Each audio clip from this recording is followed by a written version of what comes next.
Poser son bébé, c'est violent. Alors oui, très honnêtement, c'est violent pour un bébé. Je vous mets en description toutes les sources qui en parlent. Cependant, il y a énormément de choses qui sont violentes pour un bébé, dont le fait d'avoir une mère qui ne va pas. Le problème, c'est que ces mamans sont seules.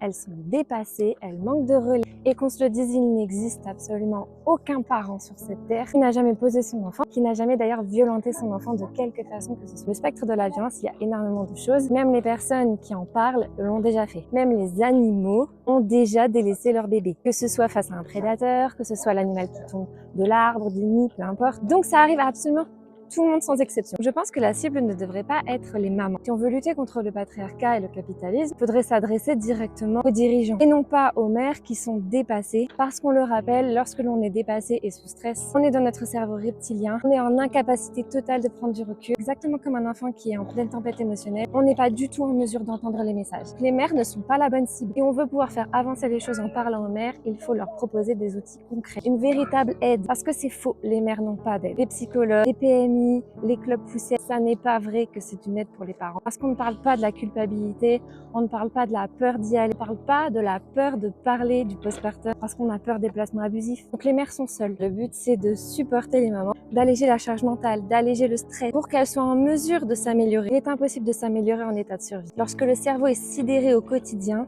les personnes ne sont pas en mesure d'écouter. C'est biologique, c'est impossible. On peut avoir des prises de conscience, mais on ne peut pas réellement travailler sur soi si on est stressé au quotidien. Et si on entend sans cesse que ce qu'on fait, c'est pas bien, on se sent encore plus dévalorisé. Et constamment remettre en question leur façon de faire, c'est une violence pour la mère.